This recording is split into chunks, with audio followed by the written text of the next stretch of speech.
ओम नमो भगवते वासुदेवाय. मुळात हा संवाद शौनकादी ऋषीमुनी आणि सूत यांच्यामध्ये चाललेला आहे.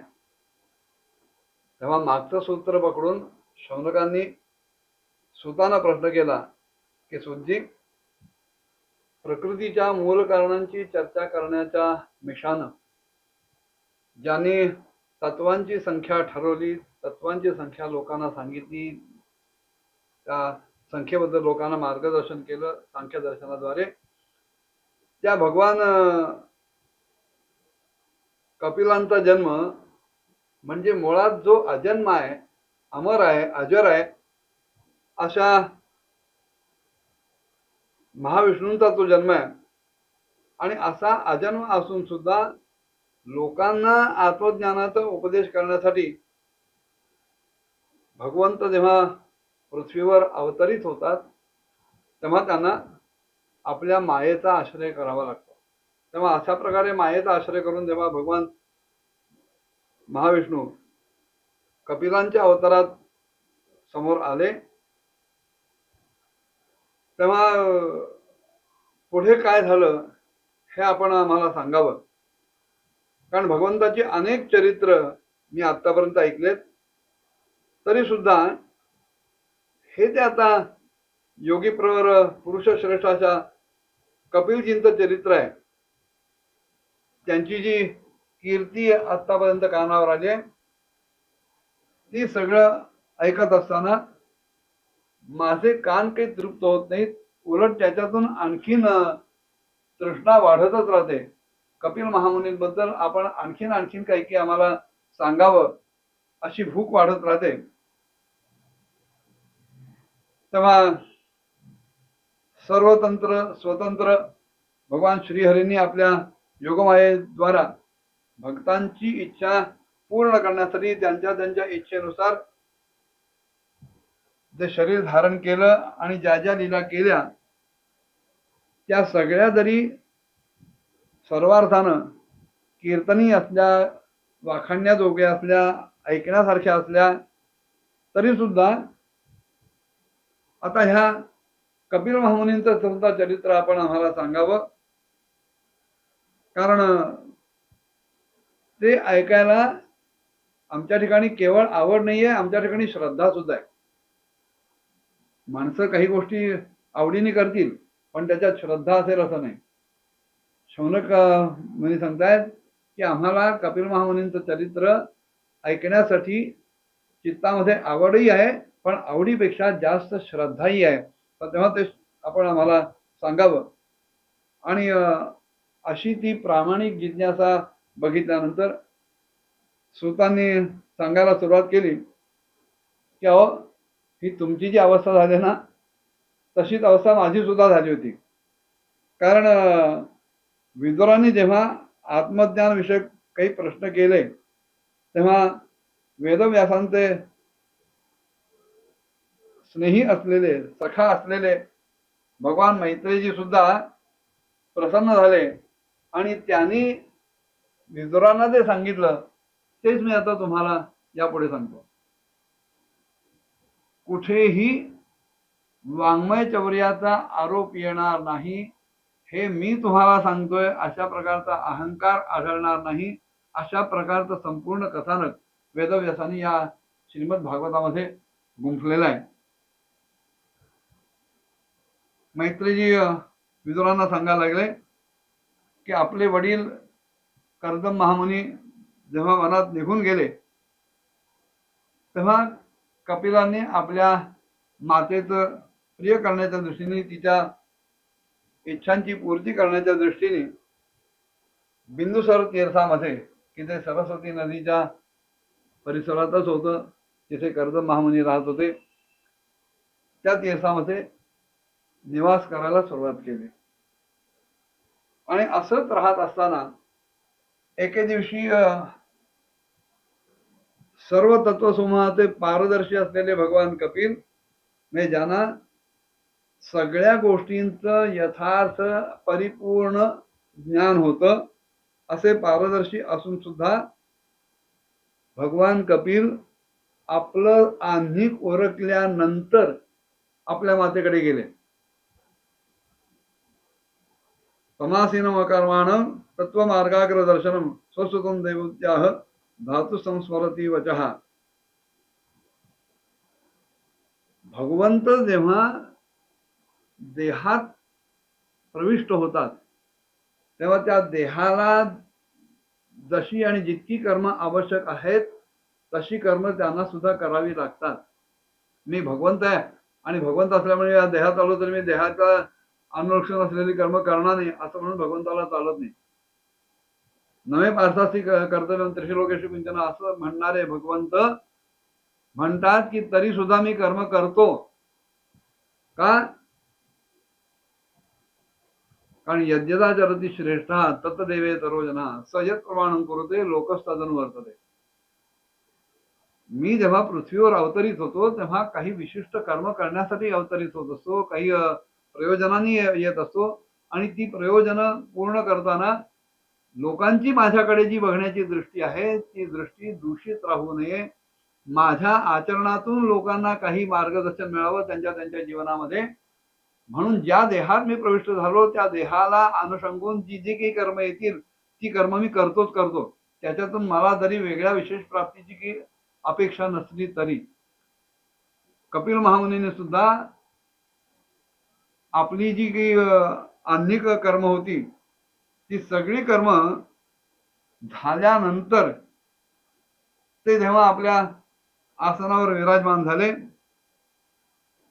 आणि त्यावेळेला सहज त्यांना स्मरण झालं की ब्रह्मदेवांनी कर्दम महामुनींना जे वचन दिलंय आणि जे आपल्या मातेबद्दल त्यांनी सांगितलंय ते आता पूर्ण करण्याची ही वेळ आलेली आहे. ही योग्य वेळ आहे आणि म्हणून ते जवळच असलेल्या माता देहूतीशी संवाद साधायला लागले. आता आपला मुलगा आपलं आन्निक ओळखल्यानंतर जरा शांत बसलाय हे बघितल्यानंतर देहूतीने त्यांना प्रश्न करायला सुरुवात केली. मातेच्या अधिकारातून त्यांना त्यांच्या कामात कर्मामध्ये आन्निकामध्ये अडथळा नाही आणला आणि ती देहूती सांगायला लागली,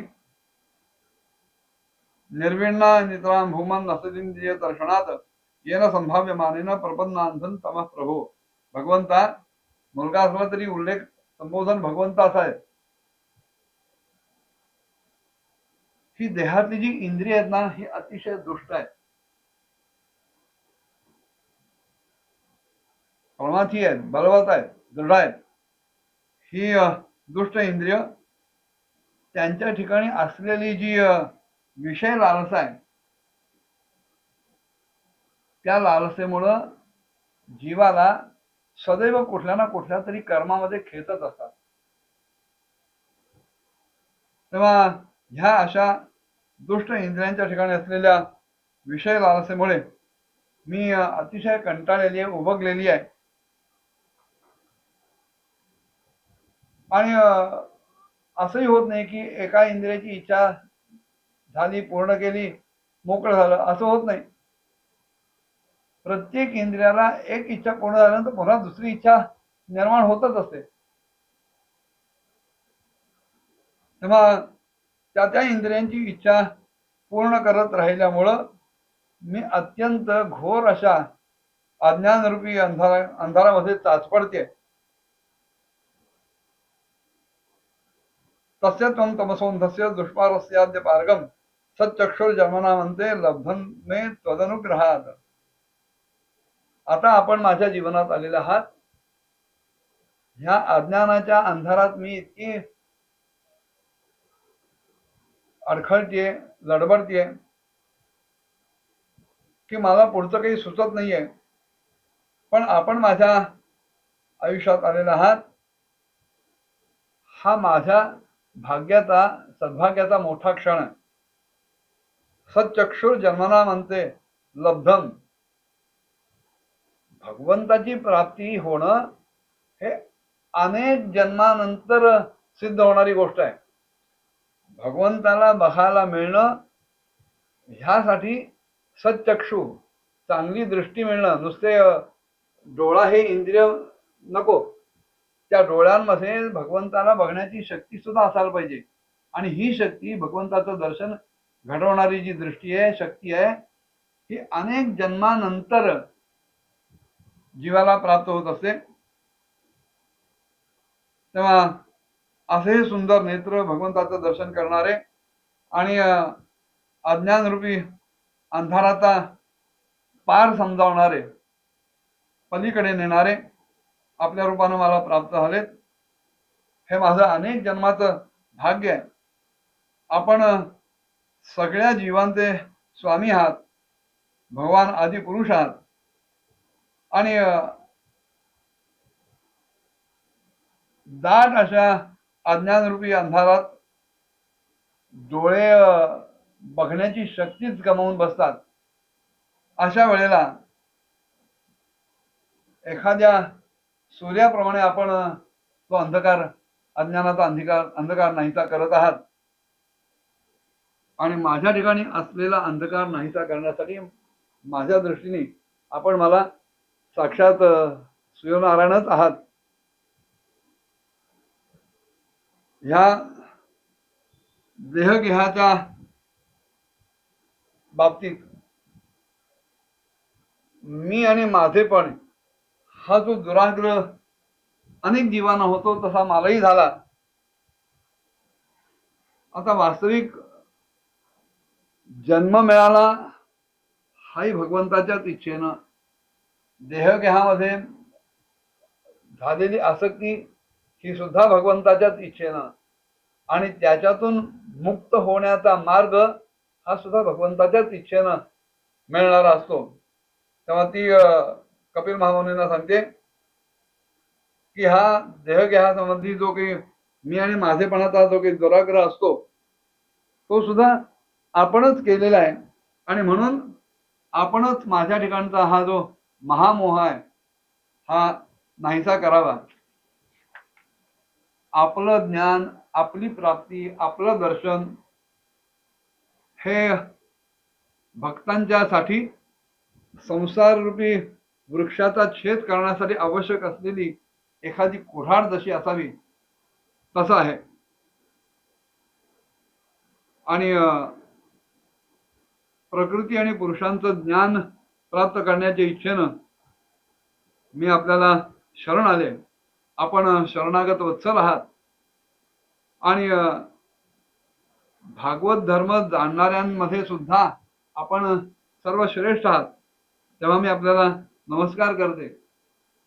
आपण मला या संबंधी मार्गदर्शन करावं, असं जेव्हा देवहूतीने सांगितलं कपिल महामुनींना, तेव्हा पुढे काय झालं पुढच्या भागात बघूया. ओम नमो भगवते वासुदेवाय.